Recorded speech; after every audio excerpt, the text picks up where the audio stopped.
Hello, welcome everybody, and people who are going to be watching later. My name's Phil. This is Discover Tai Chi for Limb Power and Limb Power members. And today I thought we'd have a little reprise of the 8 strands of brocade Qi Gong set. Because it's really nice, it's simple, there's 8 movements, and we can do them as a little flow. Recently, my Helen and I have been teaching physiotherapy students for the Qigong set, and they really like it as well. So I thought, yeah, should we do that? So I'm going to do the whole set seated, first of all, for people who join us seated or watch later. So I'm going to push my seat back, like so, and we'll get started. We can start with our hands on the outside of armrests if we have them. And we're simply going to pick the hands up. It's almost like we're in a ballet position to start with. And then we just pick the hands up, turn them over and press up towards the sky. And then we just let the hands fall apart, back down, sweep them round, back to that start position. And then once again. So we're going to do this 4 times. Nice and steady. You've got the option, if you wish, to have a big breath in as we rise up, followed by a lovely long breath out, if you wish. Here we go for the 4th and final time.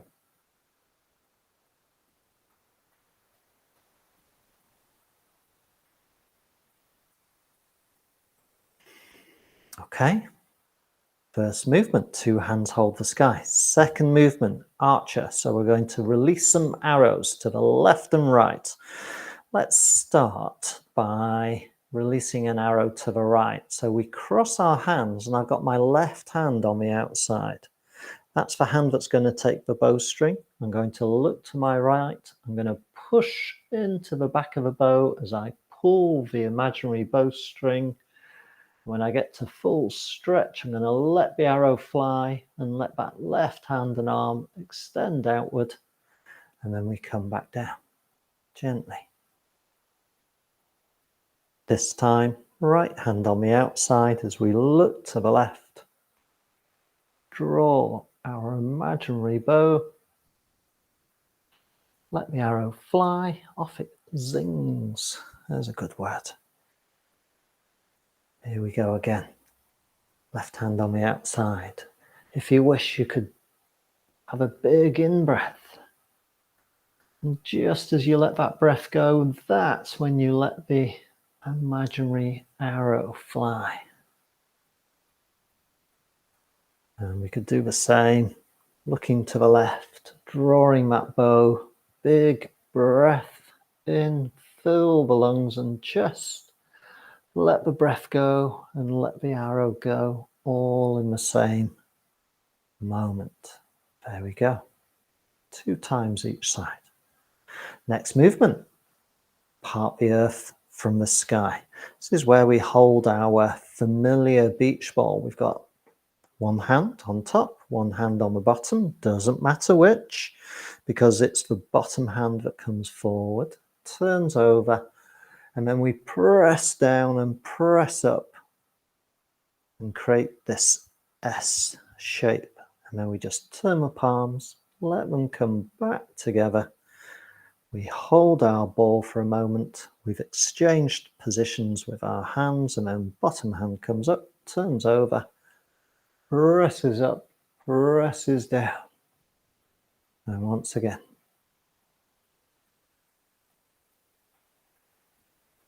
Okay, here we go again. Bottom hand, turning over, pressing up, pressing down.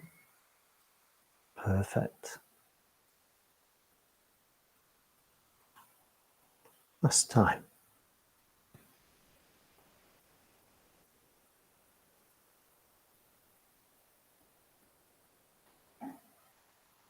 Bring the hands back together.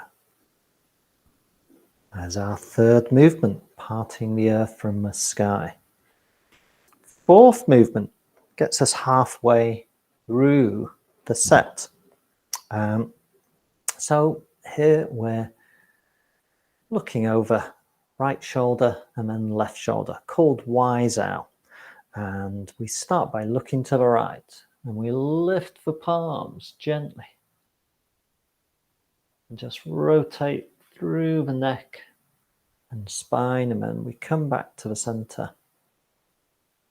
And then we look to the left, lifting the palms and then turning back. Okay, to the right again.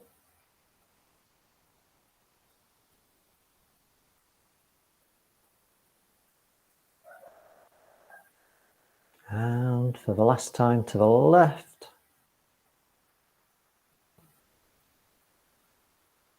Excellent.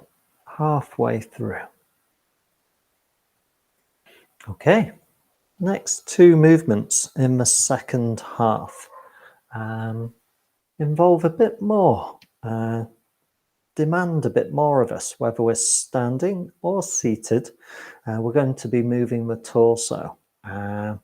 Need to be a little bit mindful of this, particularly if you're prone to vertigo or dizziness, because we're sweeping the head or bending forward. So we just need to be mindful. So just work comfortably. Try not to push too far. If you've got the ability, you're going to put your hands on your hips. It might be that they sit on the tops of your thighs, if that's easier for you in your particular seated situation. And I'm turning to the right, and then I'm ducking down and sweeping my head around to the left. It's as if I duck under a rope or duck under a fence, and then I pop back up on the left side, center myself, double check that I'm not feeling dizzy or any of those things, and then I go back the way I came.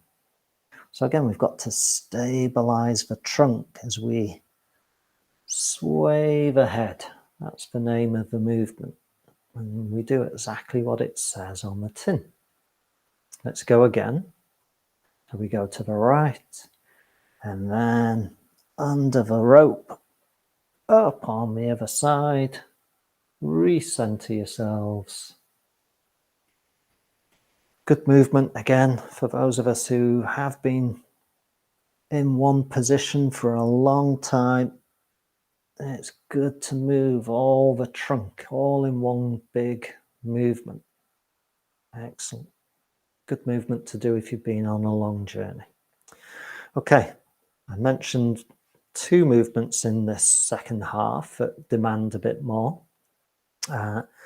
So we're going to use the analogy of a balloon filled with helium to get us started. So we take hold of our balloon. It begins to float up, so let it carry us upwards. Lift the rib cage. We'll go as far as we possibly can, and then we bring the hands on top and we press that balloon back down. Have that sense of holding it. And then if we're seated, we're bringing the hands onto the sides of the thighs. If you've been standing up, bring them onto the backs of your thighs. And then we're just going to have a lean forward. The hands travel down the sides of the legs. We might get just below the knees, and then we come back upright again. Simple enough. Let's take hold of that balloon and let it float up. See if you can have that sense that the balloon gently stretches you up, and then you have to bring it back down. Should give you a sense of length and extending the spine. Here we go again for a little lean forward. And again, just see how it feels. Don't turn it into a big stretch. Move comfortably. Okay. Third little rise. See if you can let the rib cage lift as if it was filled with helium as well. That's it. And then bring that balloon down again.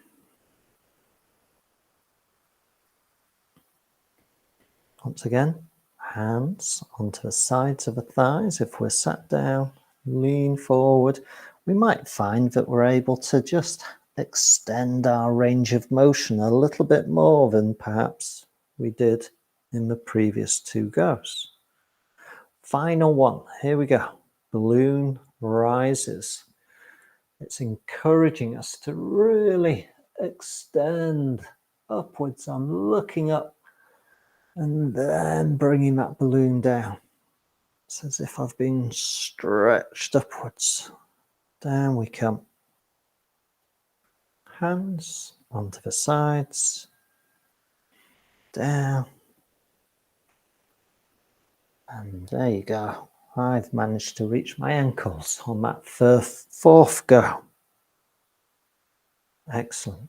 So that gets those two bigger movements that require a bit more control of the trunk.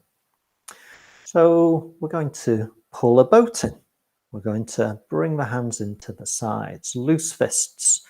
Doesn't matter which hand you start with, but imagine that we're looking out across a bay or across a lake.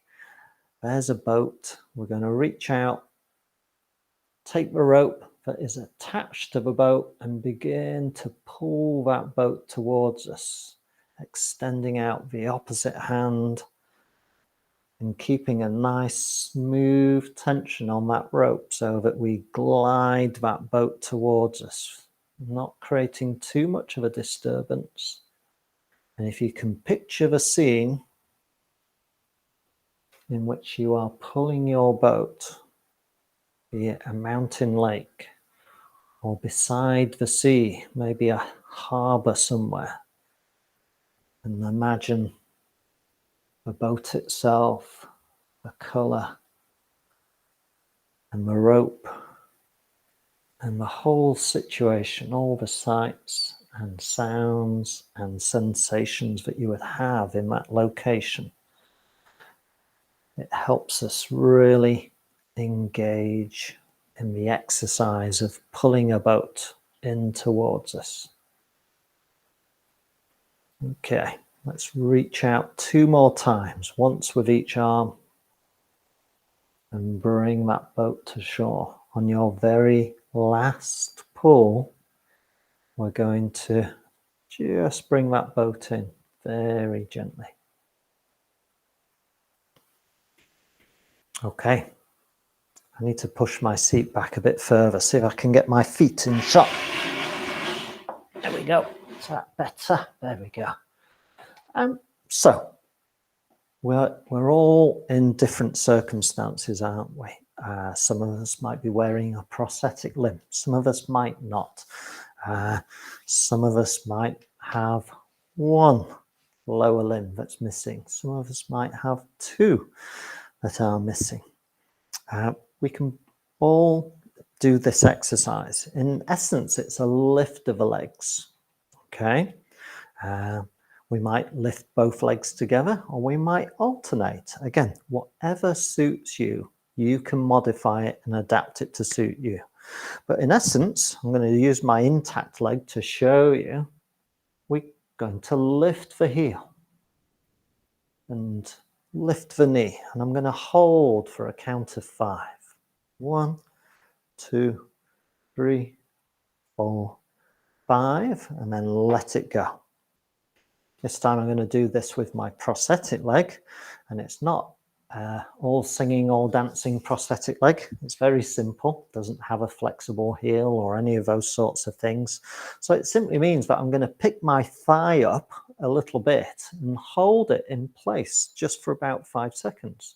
So that's what I'm going to do. I'm going to lift it up. Oh, they're heavy, aren't they? Prosthetics. 1, 2, 3, 4, 5, and down. Again, you may not be wearing a prosthesis. You may not have one. but we could be lifting the residual limb. Even just a little bit is helping some muscles deep in the pelvis, muscles that support the torso, all to coordinate together to, again, create this sense of stability. So we could do that with both legs at the same time. That's pretty hard. Or we could just continue to do what we're doing, which is alternating. So I'm going to go back to my left leg. I'm going to lift the heel and I'm going to hold 5 seconds, maybe 7. We'll see. 1, 2, 3, 4, 5, 6, 7. Down. Okay. Let's try the prosthetic side. Ready? Up we go. 1, 2, 3, 4, 5, 6, 7, and down. So some of you might know that when we hold our limbs in a position without moving, it's called isometric. It's an isometric muscle action.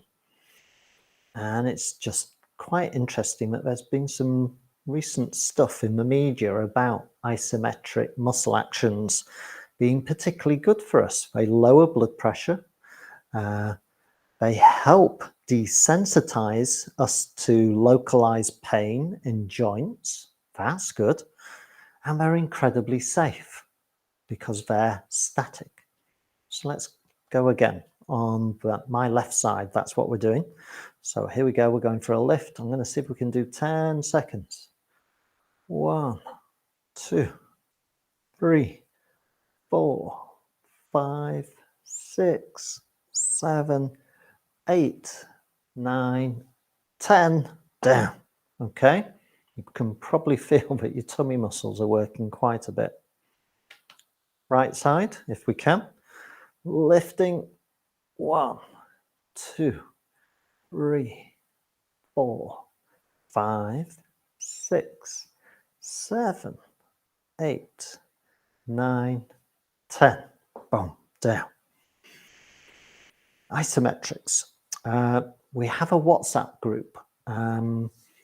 So if you're interested, I will post a link to actually a Guardian article which talks about this latest research. I've looked at the research paper itself, but the Guardian article does a really good job of summarizing what could be rather dense kind of research stuff and academies. So there we go, 8 strands of the brocade. Really simple, but really quite effective stuff. As usual, you could always split those movements up throughout the day. I'm going to come a little bit closer as we think about drawing things a little bit to a close. So, isometrics. Tai Chi has a lot of them in them, and I think that's where some of the benefits come from, particularly for our heart health.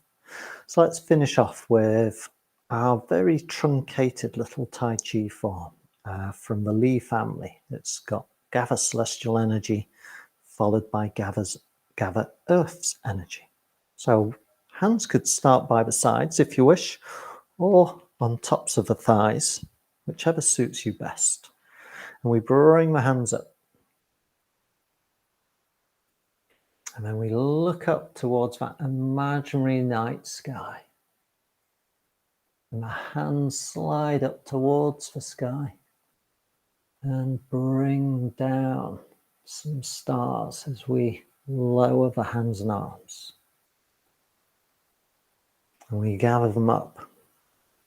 And you really need to use your imagination and imagine that you've got a handful of stars, light, color, and warmth, and you let them go. Off they fly. And then we pick up the hands, and as if by magic, there appears a blanket, and we wrap ourselves in that blanket. And it's the blanket of the earth, if there could be such a thing. And we wrap ourselves in that blanket. And then once again, we have to let that one go as well. That's Tai Chi. We gather, we let go. We give, we take. There's this dynamic of exchange, always on an ongoing basis. Here we go again. Bringing my hands up, lifting up, looking up to the sky.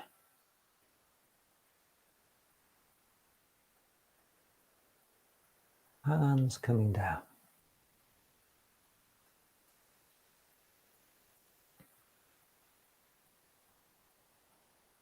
Gather those stars.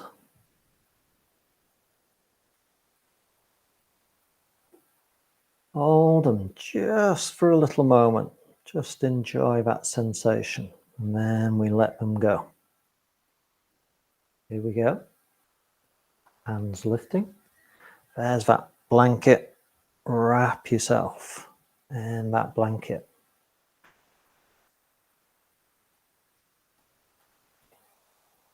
Let it go.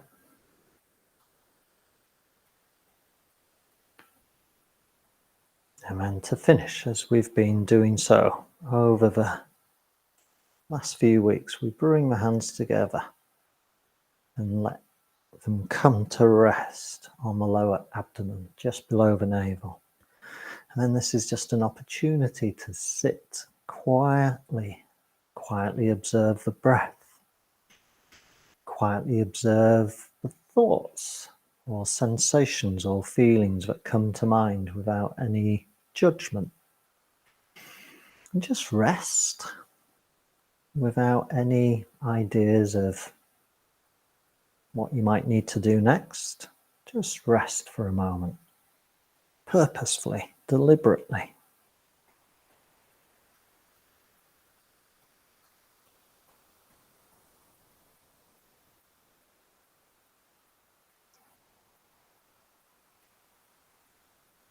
And then we simply part the hands,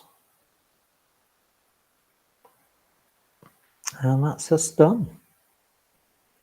So there you go. I hope that's been an enjoyable session. I hope it gives you a sense that you can quickly build in a movement break for yourself during the day using one or two favorite movements. And if you're interested, as I say, I'll post in the WhatsApp group a link to that article from The Guardian about isometrics, because actually it's something that people with limb loss can actually do. Unlike some other dynamic forms of exercise, doing isometric type exercises might be a good way for us to get some of those important benefits. As I said, they're safe. That's really good. They build muscle strength. They help strengthen joints. They help desensitize pain. And if scientists are absolutely honest, we're not absolutely sure of the mechanisms, but that's the beauty of science. And they lower blood pressure. So those are really good reasons maybe to give them a go. So I'm going to stop the recording. I hope to see you next week, and I hope you get to enjoy those movements.